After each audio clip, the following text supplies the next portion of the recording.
Welcome to the Millennial Reset podcast. Stories of everyday millennials that are redefining success and happiness. Those that have decided to face those subconscious limiting beliefs head on and take the path less traveled to hit reset. Stories that inspire you to take the leap to pursue the passions, dreams, and goals of your inner child and not the expectations of society. If you're new here, welcome. You found your people. I'm your host, Peter Goose, burnt out millennial turned human design and mindset coach, and it's now my mission to create a space to have the conversations out loud around millennial burnout and mindset and inspire and empower my fellow millennial besties to decondition from the programs that keep so many of us stuck and rediscover your most authentic identity, or in other words, the Millennial Reset. And I'm so glad you're here. All right, everybody, welcome to another episode of the Millennial Reset. So we're coming up now on 3 years past COVID and the pandemic. And, don't get me wrong, right? The pandemic fucking sucked. But I think if there were to be a silver lining to it, I think it was that for so many of us, especially as millennials, is that it allowed us the time to be able to start to pursue like hobbies and passions that, number one, we didn't have time for before, and number two, we didn't really have any hobbies before because work was life and life was work, right? Now, let me just preface this too. This probably doesn't apply too much to my essential workers. Y'all were the heroes during that time, and you probably didn't have as much of that time off. But I think that coming out of the pandemic even too is that I'm seeing a lot more of us that are having that spark of passion in those hobbies that we discovered during COVID and the pandemic become more ignited. Like people are actually creating new parts of their identity besides the job title, right? So super excited for my guest this week, Wren Taylor. Wren is one of those fascinating stories where she took her hobby, she took the passions that she picked up and magnified during the pandemic, and eventually, even after the pandemic, went through a layoff at work, which began to just light the fire and fuel that ignition of creativity even more for her. So super excited for y'all to hear her story. Wren, welcome to the Millennial Reset podcast, and thanks so much for being here. Thank you. Thank you so much for having me, Peter. Yes, very excited for your story. So, Wren, I start off every podcast episode with my guests grounding us in, the Millennial Reset is all about redefining success and happiness and stepping into a more authentic identity. So, give the guests a little preview of Wren's identity. What makes you you today? So I would say Wren today is a work in progress. And I think a lot of people might take that as a negative thing, but as a writer and an artist, I think it's something that's super exciting. And it's like this new thing that I'm still creating and discovering and learning about every day. So I'm an artist, I'm a writer, but I'm a hiker, I'm a gardener, I'm a dog mom. I love to cook, I'm married. There are so many parts of me that I'm still exploring and discovering every day. So Yeah. work in Oh, progress. I love that. And I talk about this too on some of the other episodes. It's like, why do we always have to define ourselves by just like one thing all the time, right? Why not just say, hey, I'm a work in progress and every day my identity is changing depending on whatever the hell I want to do that day, right? Um, so Wren, you made this shift from working the, normal corporate 9 to 5 in the rat race to now you are a sapphic romance novelist. Tell Yes. everybody a little bit about what you do today. So I write full time for a living, and I specifically write stories about women loving women. And I guess the reason I sort of got into that, part of my pandemic discovery about my identity was that I'm a bisexual woman, Mm, which I guess I kind of always knew, but didn't come out to myself even for a long yeah, time. And so writing these sapphic love stories, which I never got exposed to growing up because they just didn't exist. You could not right. buy Yeah. a romance novel with two women, but also this opportunity to sort of explore my identity in a way that was comfortable for me and fun for me, which was writing. Oh, I love that. Sometimes it's like by just being able to express yourself creatively, all of the things that are part of you, deep down in there somewhere, somehow just begin to bubble up and make themselves known to you, right? Yeah, and I mean, of course, society has a lot to do with that too, and just sitting back and saying, hey, if I am bi, that's like not a bad thing, Yeah. actually, which I grew up in Ohio in a very warm and accepting environment, but there's still Mm-hmm. that pressure. And especially as it relates to work, it's like, Oh how are yeah. people going to engage with me if they know this about me, and how are they going to interact? And so that was a whole nother process of Yeah, discovery and coming out and talking to people about that. But totally. Yeah, as a fellow Midwesterner, I resonate. So you're doing that now. You're pursuing your passions. You're living a life that is true to your identity, but things were not always that way. Wren has a story that I think is very similar to so many millennials, where a lot of us graduated college right at the best moment in time at the start of the 2008 Great Recession. So, Wren, take us back. What was your before story all about? What were you doing? What created your identity? so when I was in Ohio, right when I graduated, I mean, that's not the best place to be in a recession Yeah. because there is no industry and just nothing. So I ended up working just food service jobs, which I'm sure many millennials can relate to, being underemployed with a degree, and a lot of Mm-hmm. us still are. And then I ended up working in therapeutic horseback riding. And finally, I just got to this breaking point, and I was like, something has to change. And this was in 2016. I'm the type of person that makes massive changes when I see something has to change. I'm just like, flip it over, start all over. Love So that. Give me that energy. I bought a one-way plane ticket to Seattle, packed Woo. one suitcase, flew out, stayed with friends, and started a whole life here. And I mean, I really thought that was it. I thought I was living the dream. I got my corporate job with my office. I had my title, and like people looked up to me. They valued my opinion. They came and asked me questions. I thought I thought it was everything that I wanted. Yeah. And then the pandemic came, and it just taught me so much about how misguided my checklist was. Mm, yeah, we talked about this before too, and I love what you said, Ren. Tell the guests a little bit more about like that programming, especially as millennials, of like what is the default checklist in all of our minds, right? That we put this pressure on ourselves. What were those things for you? So, I mean, it's go to college, get a degree, get the career, find somebody, get married, buy a house, have kids. Like, Yeah. that's what my parents' life looked like. That's what everybody around me's life looked like. And I'm like, well, Mm-hmm. that's it. That's the path. Yep. It's the, user guide to life, right? It's like, here you go. This is the way to success and happiness. But Yeah. yeah, just like you, when COVID came around in the pandemic and we had that time to ourselves to really kind of look more inwards, the changes that happen that says, oh, wait a second, this user manual is broken and we need a new one. And there wasn't any other option. And so now we start creating our own user manual for life. So, talk to us a little bit about for you, like what was it that happened during the pandemic that created that shift for you? Oh my gosh, everything. Yeah. It was just a crazy 2 years from like 2020 to 2022. I think America as a society learned a lot about ourselves and what's important. Not having to commute to work every day, which just gave me 90 minutes of my life back where I could start painting or writing and doing all these things again. Yeah.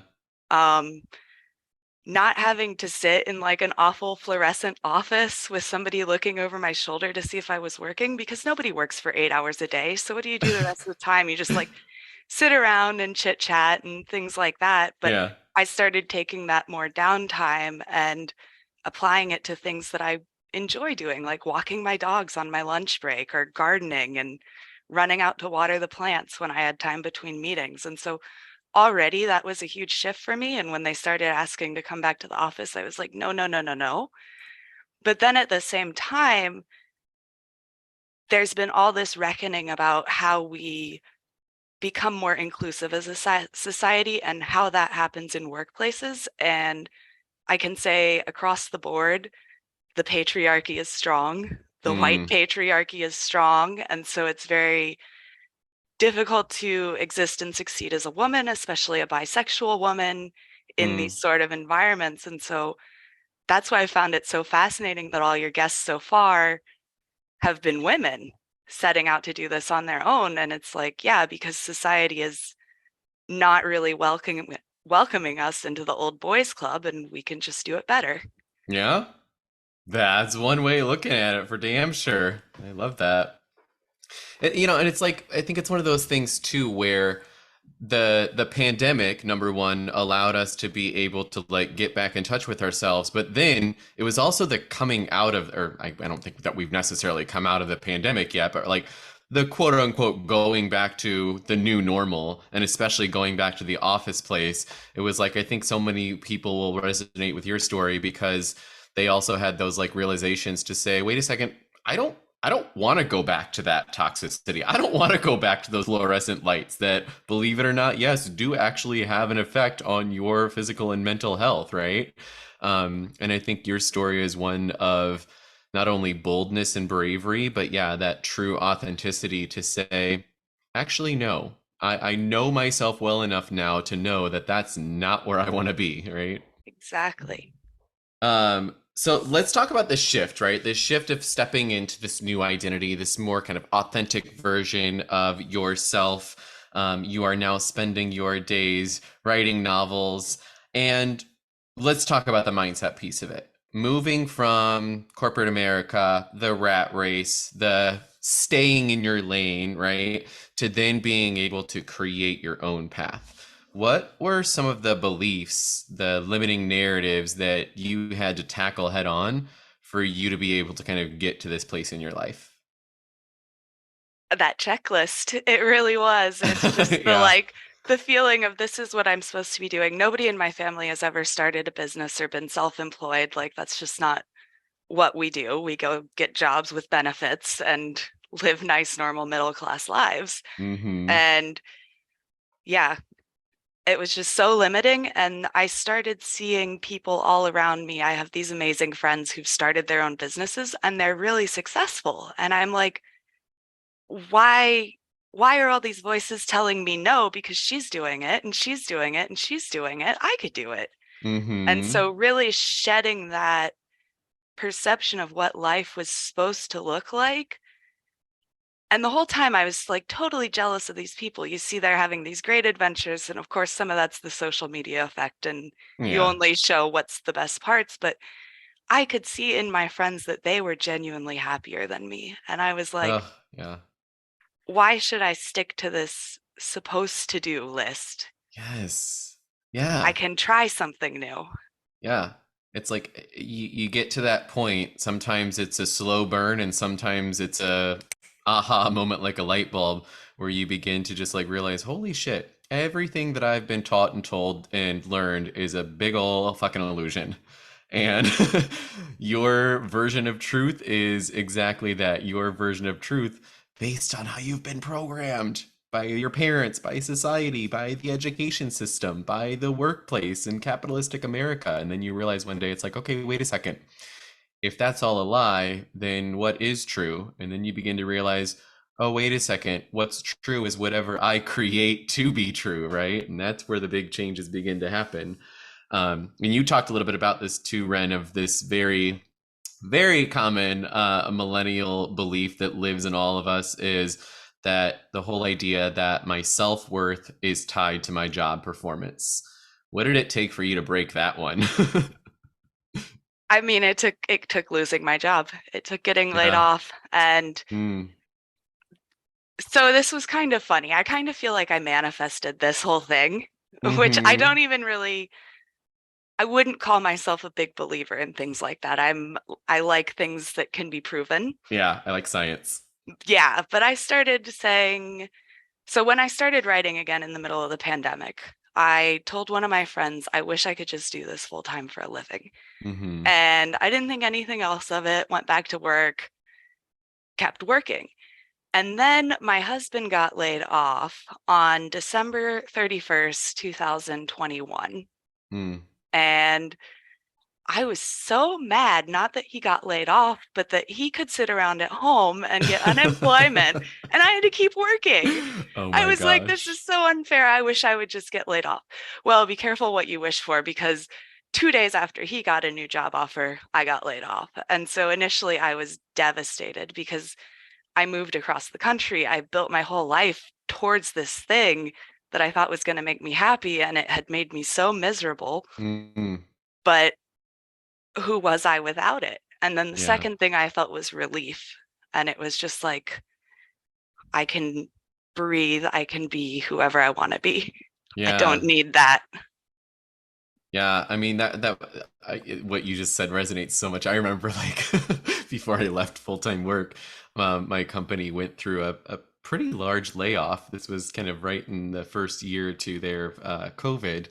And yeah, when it happened, like there was part of me that was like, oh, thank goodness I'm gonna stick around here and still be getting my paycheck. But then there was kind of the other part of me where I was like, if there was ever a chance for me to have gotten unemployment, that was it.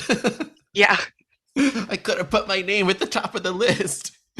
Um, but yeah, the other thing that you said that resonates with me so much, and I'm sure so many others that have gone through a similar experience, is that whether it's a layoff or whether it's that you choose to leave your job, is that for so many of us, including myself, it becomes that shocking moment where you sit down those first few days and weeks after you're no longer working, and it's like, what am I supposed to be doing right now? What to-do list can I check off for myself right now? Because it's like I drove myself crazy. And now I realize, well, the reason for that was that my entire identity was my job before, and every, ounce of energy and minute in my day was spent thinking about work. And then all of a sudden I had 24 hours of my day to think about something besides work. And it drove me insane because I was like, what do I think about? What do I do? But I think the good news for you is that you had already discovered some of those hobbies and passions during the pandemic.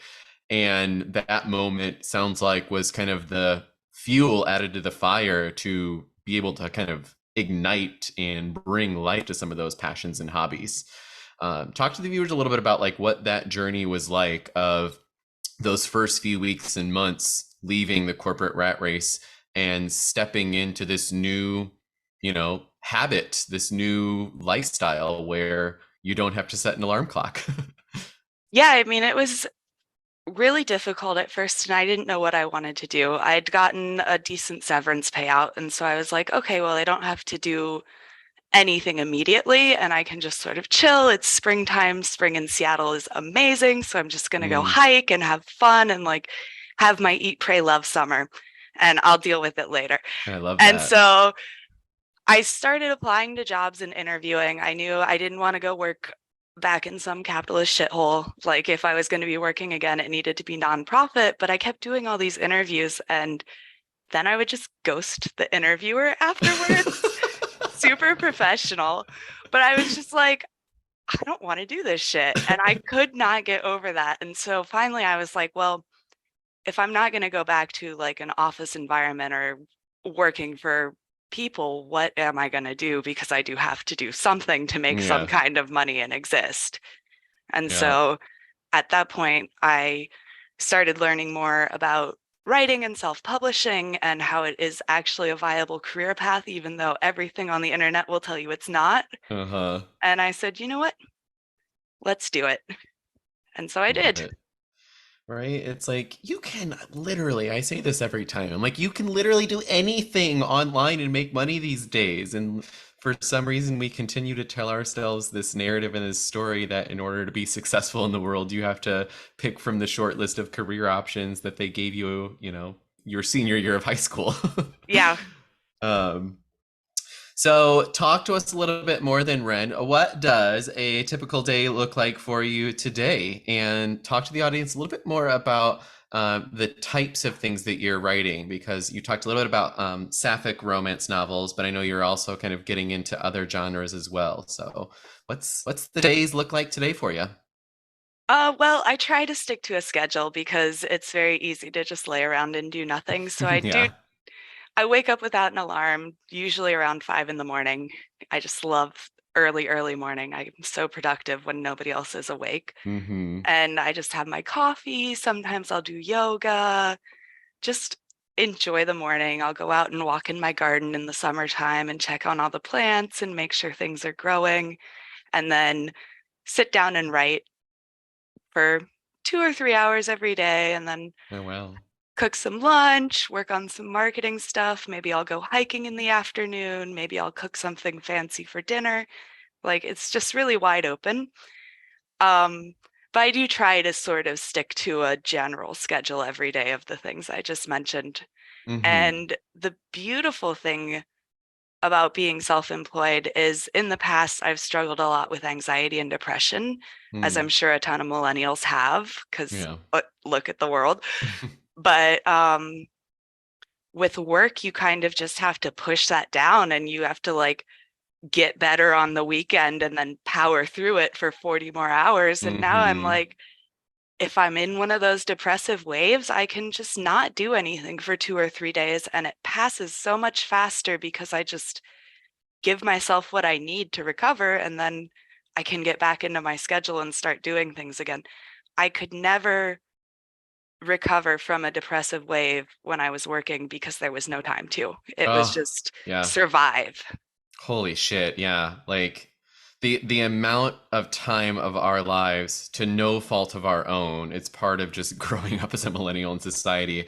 The amount of time in our lives where all that we have done is shoved down, shoved down, shoved down, because we literally, not only do we not have the time, but we don't have the energy to deal with all of the emotional trauma and baggage, right? But yeah, that was one of the biggest things that I realized too is anytime nowadays when, because I still get fucking burnt out, don't get me wrong, there are still moments of burnout for me these days. I'm not I am not immune to that, but it's the awareness in that moment to say, okay, I need to get in touch with this instead of just pushing it back down and pushing it back down, because the more you push it down, the more energy it requires to keep all this shit pushed down, as opposed to just like breathe through it, let's process this, let's get it out of the way, and then get back on the next thing that I want to do, right? Life changing. So simple, but fucking life changing. Yeah. And I have to say, I have not had a panic attack since I stopped working in the corporate world, which is Mm-hmm. just like, I mean, it's life changing. Yeah. It really is. To not wake up at 3:30 in the morning with automatic panic. Yeah. So Wren, I want you to tell a little bit about where viewers can find you. I know you are on Amazon, and so where can everybody find out a little bit more about your books and anything else about you? Yeah, so right now I have two sapphic pirate romance novels out, and they're both available on Amazon. You can find them by searching Wren Taylor and then Sapphic Seas Romance, or they're The Captain's Choice and The Pirate's Pursuit. And then I'm also on TikTok and Instagram at Wren Taylor Writes. Love it. Well, Wren, thank you so much for coming on and sharing your story. Like I said, I think it's going to be one of those stories that so many other millennials are going to resonate with. Not only the passions and the hobby side of things, but also the identity side of the piece of things as well. So really appreciate you coming on. Yeah, thank you so much for having me. You bet. And thank you all so much for listening as well. If you like what you heard, be sure to tell your friends, tell your family, make sure that you share out far and wide. And then you can also go to www.themillennialreset.com to subscribe to the podcast, learn more about upcoming programs, and be sure to come back next time for the next episode of The Millennial Reset. Hey besties, if you're one of the millions of millennials feeling stuck in a constant state of stress and burnout, then number one, you're not alone. And number two, there is a way out. Be sure to check out www.themillennialreset.com for free online workshops, or you can become a member and join a community of support to learn a better way out of burnout.